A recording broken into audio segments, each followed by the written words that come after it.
आपदाओं के दो उपवर्गों में विभाजित किया जा सकता है।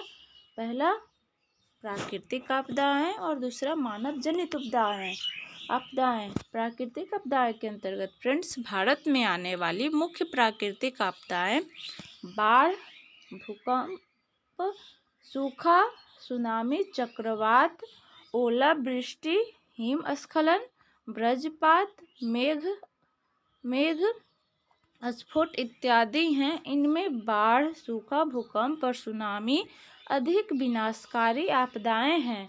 दूसरा है फ्रेंड्स मानव जनित आपदाएं। इसके अंतर्गत आता है मानव क्रियाओं के द्वारा अनजाने या जानबूझकर किए गए कार्यों के फलस्वरूप जो आपदाएं उत्पन्न होती है उन्हें मानव जनित या मानवीय आपदा कहा जाता है। मानवीय आपदा के उदाहरण हैं जहरीले रासायनिक पदार्थों का फैलना, कल कारखानों से निकलने वाली विषैली गैसों का फैलना, वाहनों से होने वाले दुर्घटनाएं, विभिन्न प्रकार के प्रदूषण का फैलना, बड़े बड़े तटबंधों का टूटना और जातीय या सांप्रदायिक दंगे।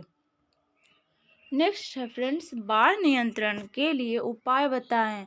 तो फ्रेंड्स इसका उत्तर हो जाएगा बाढ़ एक प्राकृतिक आपदा है, अतः इसके नियंत्रण हेतु निम्न उपाय अपनाए जाने चाहिए। पहला, नदी तटबंधों को मरम्मत करने का कार्य करना चाहिए। नदी तटबंध के ऊपर वृक्षारोपण कार्य करना चाहिए। सरकार द्वारा विभिन्न नदियों को आपस में जोड़ने का कार्य करना चाहिए। सुदूर संवेदन प्रणाली द्वारा बाढ़ प्रभावित क्षेत्रों का अध्ययन, बांधों का नियमित जांच करना चाहिए। क्वेश्चन नंबर 3 है फ्रेंड्स भूकंप और सुनामी के बीच अंतर स्पष्ट कीजिए।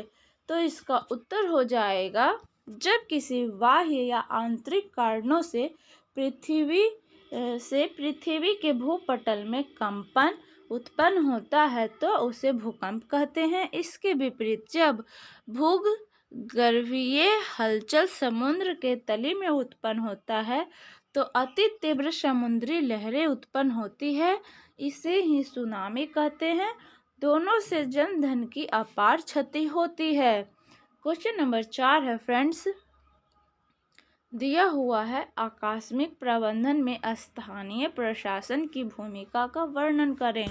तो इसका उत्तर हो जाएगा आपदा के प्रभाव को कम करने में जो तत्कालिक कार्य किए जाते हैं उसे आकस्मिक प्रबंधन कहते हैं। आकस्मिक प्रबंधन में स्थानीय प्रशासन की महत्वपूर्ण भूमिका होती है। राहत शिविर का निर्माण, प्राथमिक उपचार की सामग्री की व्यवस्था, एम्बुलेंस, डॉक्टर, अग्निशामक इत्यादि तत्काल व्यवस्था करना इनका मुख्य कार्य है। इस कार्य को आपदा प्रबंधन को सरल तथा सहज बना सकते हैं। आगे दिया हुआ है फ्रेंड्स भूस्खलन से बचाव के किन्हीं 2 उपायों का उल्लेख करें। तो फ्रेंड्स इसके अंतर्गत दिया हुआ है भूस्खलन एक प्राकृतिक आपदा है जो पर्वतीय क्षेत्रों में घटित होती है। इससे जन एवं धन की क्षति होती है। भूस्खलन से बचाव के 2 उपाय निम्नलिखित हैं। पहला है फ्रेंड्स ढलुआ स्थानों पर आवासों का निर्माण न करना।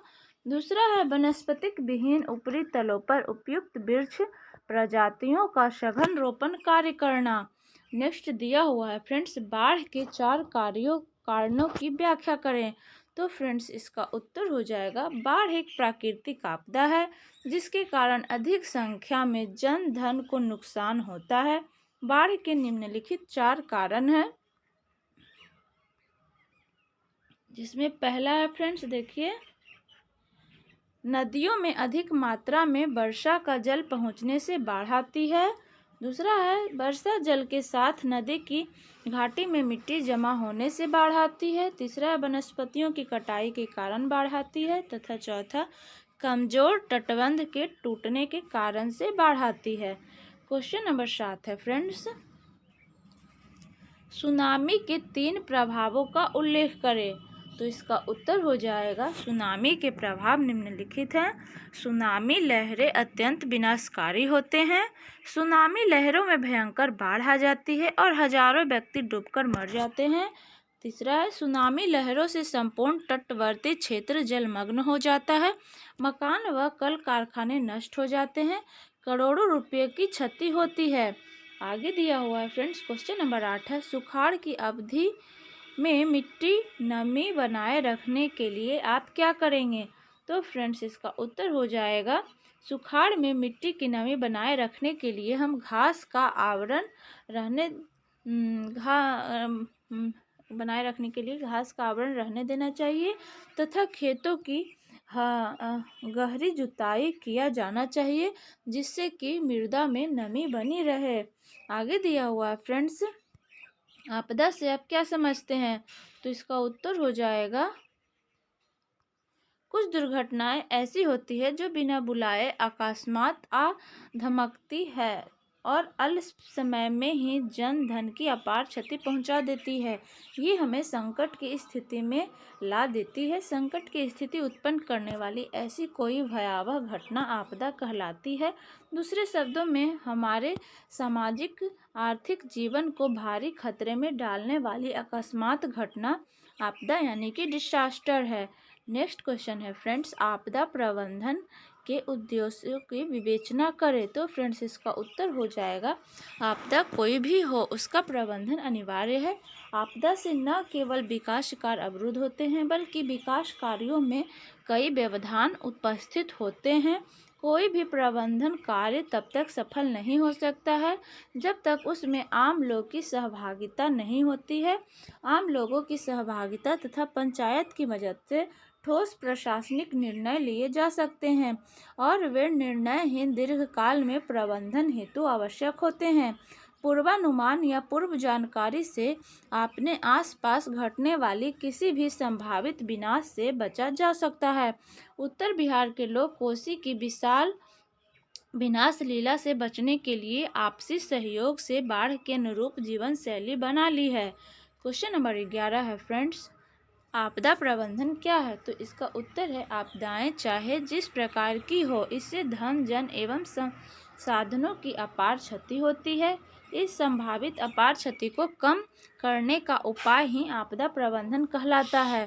क्वेश्चन नंबर 12 है फ्रेंड्स, आपदा प्रबंधन में उपग्रह फोन का क्या उपयोग होता है? तो इसका उत्तर है फ्रेंड्स उपग्रह फोन आपदा प्रबंधन में सर्वाधिक उपयोग में लाए जाने वाला संसाधन है। ऐसे फोन के लिए उपग्रह ही टेलीफोन एक्सचेंज के रूप में कार्य करता है।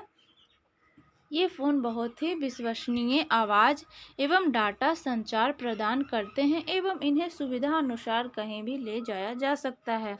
क्वेश्चन नंबर 13 है फ्रेंड्स, आपदा प्रबंधन में सरकार की क्या भूमिका स्पष्ट करें?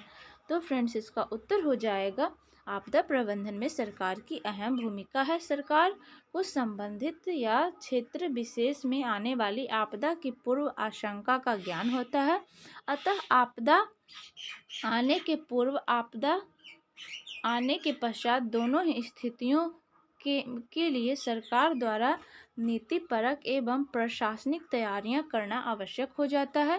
इसके अंतर्गत वैकल्पिक संचार व्यवस्था, राहत कैंप की व्यवस्था, आवश्यक वस्तुओं की आपूर्ति एवं अन्य कार्यों को करना शामिल है।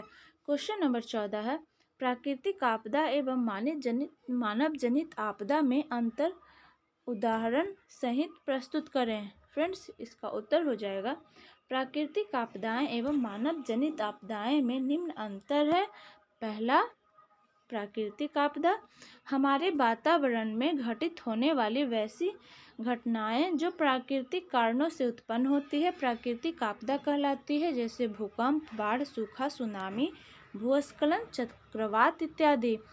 और दूसरा है फ्रेंड्स मानव जनित आपदा, इसमें है वैसी घटनाएं जिसकी उत्पत्ति में मानवीय कारकों का हाथ हो तथा जिसके घटित होने के फलस्वरूप अधिक संख्या में मानवों की मृत्यु एवं संसाधनों को हानि पहुंचती हो।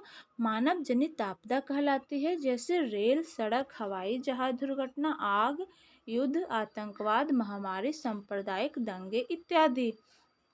आगे दिया हुआ है फ्रेंड्स, बिहार एक सर्वाधिक आपदाग्रस्त राज्य है, कैसे? तो फ्रेंड्स इसका उत्तर हो जाएगा बिहार एक ऐसा राज्य है जहां कई प्रकार का प्राकृतिक आपदाएं आती रहती है।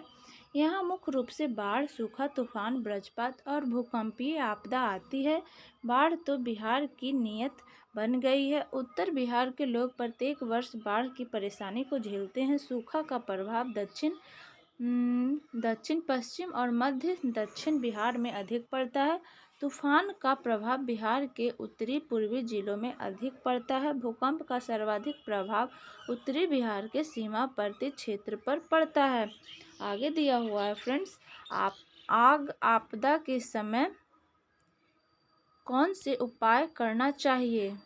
देखिए फ्रेंड्स, उत्तर दिया हुआ, आग लगने की स्थिति में सबसे पहले आग में फंसे हुए लोगों को बाहर निकालना एवं घायल को तत्काल प्राथमिक उपचार देना, अस्पताल पहुंचाना चाहिए। प्राथमिक उपचार में ठंडा पानी डालना, बर्फ से सहलाना, बर्नॉल आदि, यहाँ बर्नॉल मलहम है, आदि का उपयोग करना, आग के फैलाव को रोकना, बालू, मिट्टी एवं तालाब के जल का उपयोग करना, एवं यदि बिजली से आग लगी हो तो सबसे पहले बिजली का तार काट देना चाहिए।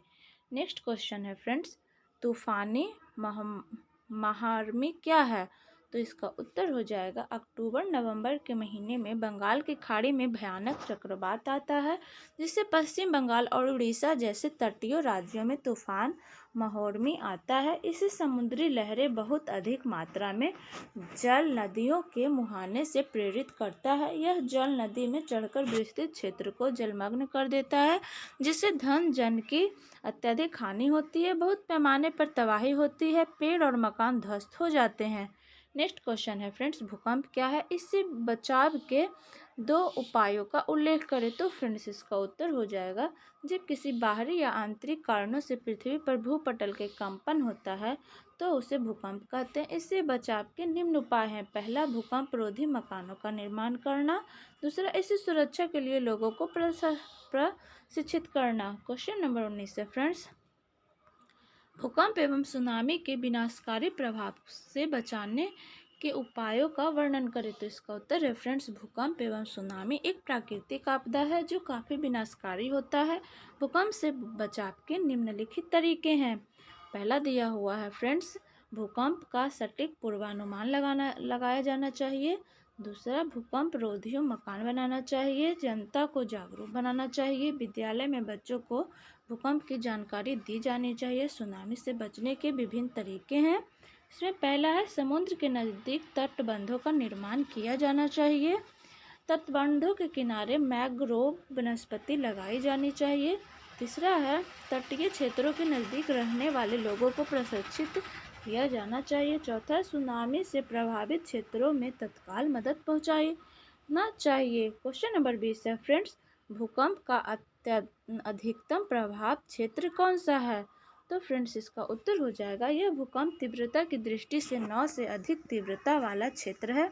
इसमें भारत के सभी पूर्वोत्तर राज्य, बिहार एवं नेपाल के सीमावर्ती क्षेत्र तथा गुजरात का कच्छ प्रदेश शामिल है। इसे जोन भी में रखा गया है। तो फ्रेंड्स आज का वीडियो यहीं तक रखते हैं, मिलते हैं नेक्स्ट वीडियो में, जिसमें फ्रेंड्स जो 2 अंक स्तरीय है उसका सीरीज हम लोग आगे करें। तो कमेंट सेक्शन में कमेंट करें फ्रेंड्स, आपके हमारे वीडियोस आपको कैसे लगते हैं।